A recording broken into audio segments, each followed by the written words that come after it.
नमस्कार। प्रतिदिन दैनिक अखबार आडियो में आपका स्वागत है। अब हेडलाइन सुनिए। सीरिया में बढ़ता संकट, दैनिक जागरण। रेवड़ी संस्कृति पर चिंतन का समय, डॉक्टर जगदीप सिंह। ट्रंप के तल्ख तेवर से आर्थिक तनाव, हिंदुस्तान। अब संपादकीय विस्तार से। सीरिया में बढ़ता संकट, दैनिक जागरण।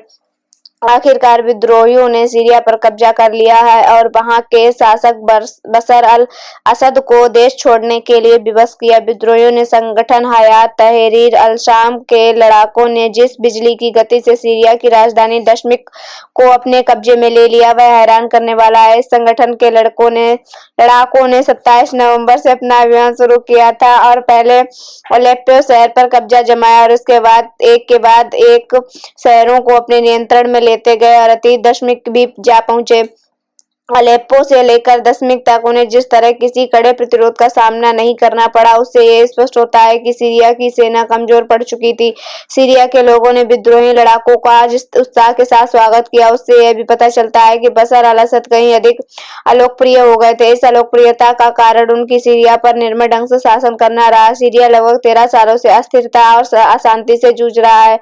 वह विद्रोही गुटों के साथ साथ अंतर्राष्ट्रीय ताकतों का अखाड़ा भी बना हुआ है। एक ओर जहां रूस और ईरान असद सरकार के समर्थन में खड़े थे, वहीं दूसरी ओर तुर्की, अमेरिका और इजराइल असद सरकार का पतन चाह रहे थे।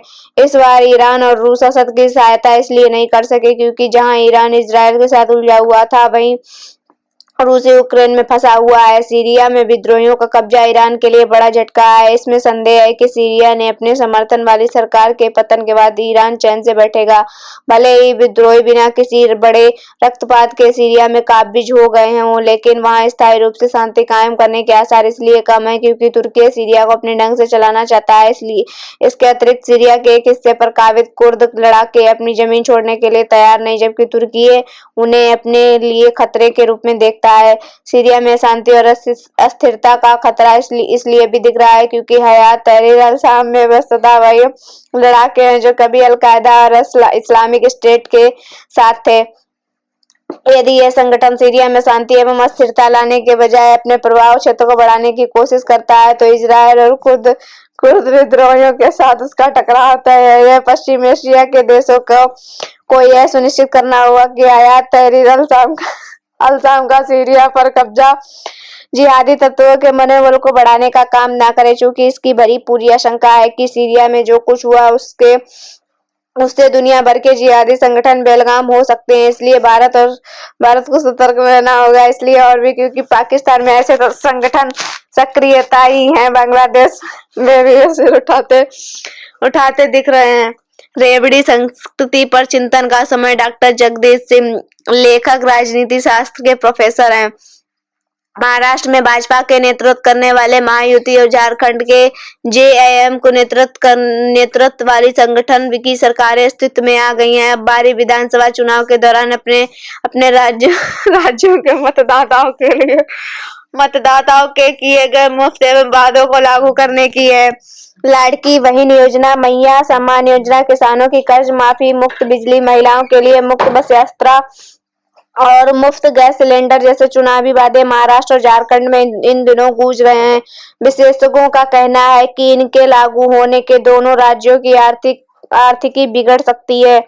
देश में मुफ्त की घोषणा या रेवड़ियों की परिभाषा भले ही न तय की जा सकी हो, लेकिन ऐसे कदमों में राज्यों की माली हालत पर असर पड़ता ही है। मध्य प्रदेश, तेलंगाना, पंजाब, कर्नाटक और हिमाचल प्रदेश जैसे राज्यों में देखा जा चुका है। महाराष्ट्र में सत्तारूढ़ गठबंधन की ओर से 21 से 65 वर्ष की आयु की सभी महिलाओं को 1500 रुपए मासिक भत्ता देने का ऐलान किया गया है। महाराष्ट्र में से मध्य प्रदेश की लाडली बहन योजना की तर्क पर शुरू किया गया था। इस स्कीम ने मध्य प्रदेश में भाजपा को चुनावी फायदा तो दिया, लेकिन ऐसे चुनावी वादों का नतीजा यह हुआ कि पिछले वित्त वर्ष से राज्य सरकार को जमकर उधार लेना पड़ा। परिणाम स्वरूप मध्य प्रदेश का कुल कर्ज 4,18,000 करोड़ रुपए पर पहुंचा। इस साल भी उसे 94,000 करोड़ रुपए से अधिक का कर्ज लेना पड़ सकता है। महाराष्ट्र का यह हाल की चालू वित्त वर्ष के लिए महिला एवं बाल कल्याण विभाग की योजनाओं में जहां 4,677 करोड़ रुपए का आवंटन किया गया था, वहीं केवल लाडली बहन योजना पर सालाना 46,000 करोड़ रुपए खर्च होने हैं, वह भी 1,500 रुपए महीने के आधार पर। चालू वित्त वर्ष में उसका राजकोषीय घाटा उसकी जीएसडीपी का 2.6% यानी 2 लाख करोड़ रुपए रहने का अनुमान है। पिछले वित्त वर्ष में लगभग 46,000 करोड़ रुपए तकाम सब्सिडी के तहत आवंटित हुए थे। इस साल के बजट में सिंध सरकार ने लोकुल भवन योजना के लिए करीब 96,000 करोड़ रुपए का आवंटन किया था। निश्चित रूप से अब नए चुनावी वादों का बोझ महाराष्ट्र के बजट पर पड़ेगा। इसके उसके पूंजीगत खर्च पर आंच आ सकती है। पिछले साल से पहले ही कम हो चुका है।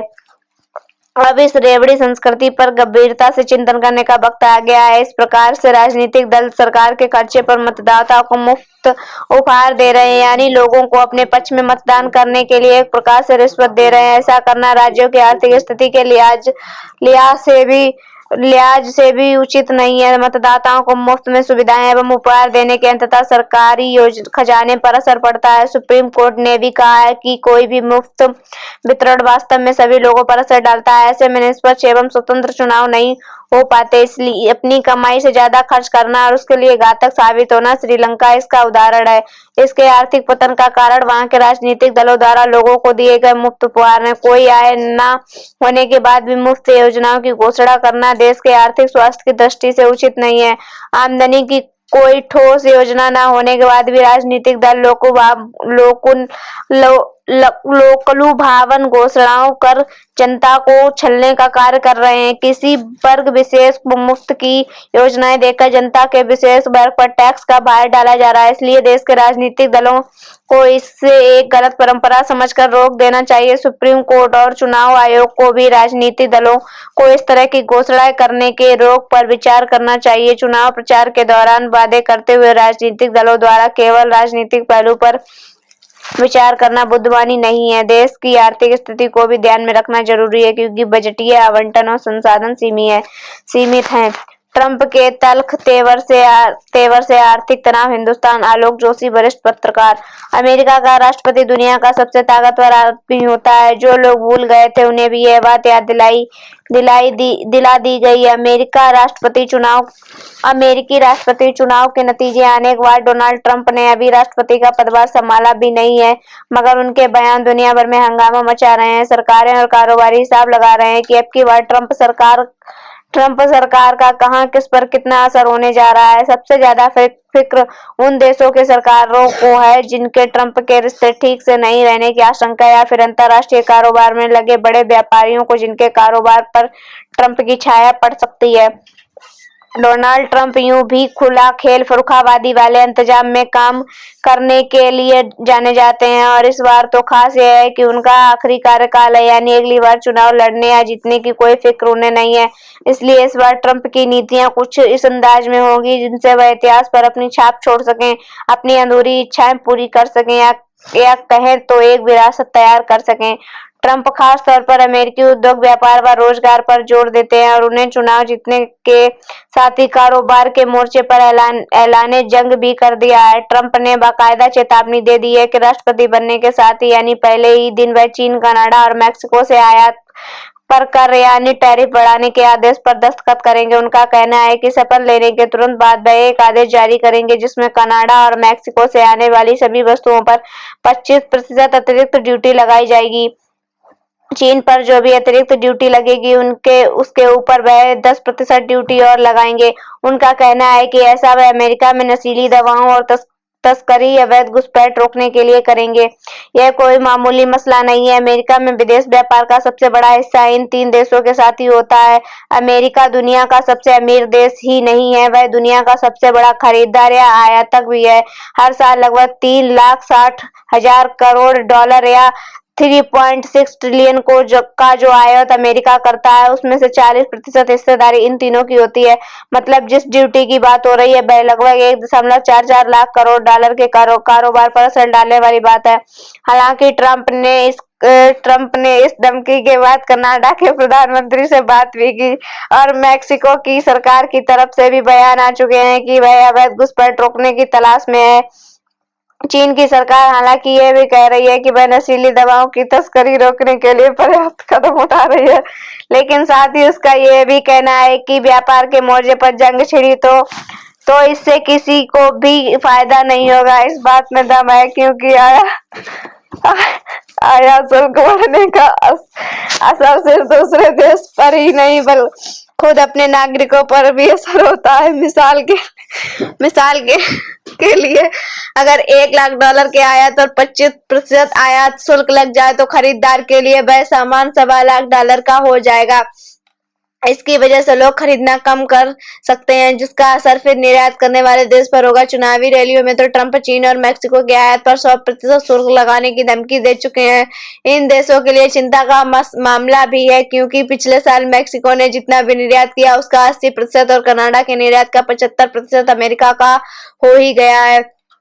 हालांकि चीन से निर्यात के मामले में अमेरिका का नंबर आसियान देशों और यूरोपीय संघ के बाद आता है, फिर भी अमेरिका में सबसे ज्यादा आयात चीन से ही होता है और यह कनाडा व मैक्सिको के मुकाबले ज्यादा उत्पाद की आपूर्ति करता है। हालांकि अमेरिका चीन पर उस तरह से निर्भर नहीं है जिस तरह चीन अमेरिका पर माना जा रहा है। कि चीन की सरकार इस वक्त बिसात बिछाने की जुटी है कि जब अमेरिका से बातचीत की नौबत आए तो कैसे अपना पक्ष कमजोर होने से बचाए। वैसे इस चिंता के सामने सबसे बड़ी एक उम्मीद भी दिख रही है कि अगर इन 3 देशों से अमेरिका को जाने वाला सामान महंगा होता है तो वह भारत के लिए क्या नए अवसर खुल सकते हैं। वाणिज्य मंत्रालय ही नहीं, सरकार से जुड़े दूसरे विभागों में भी ये हिसाब जोड़ा जा रहा है। नीति आयोग के CEO BVR सुब्रमण्यम ने को बाकायदा कह चुके हैं कि इसमें भारत के लिए बहुत बड़ा मौका है। अमेरिका के विदेश व्यापार में भारी फेर बदल होने जा रहा है और अगर हम खुद को तैयार कर सके तो यह एक जबरदस्त मौका होगा। यह सवाल यही है कि क्या हम इस मौके का फायदा उठा सकते हैं। सुब्रमण्यम ने कहा कि हम यही हिसाब लगा रहे हैं और आने वाले महीनों में आप कुछ नए कदम देख सकते हैं। हालांकि ये इतना आसान भी नहीं होगा, क्योंकि चीन भी हालात से निपटने के लिए कमर कस रहा है। ऐसे में समझदारी और साहस से काम लेना ही नया पार लगा सकता है। धन्यवाद। हाय भगवान।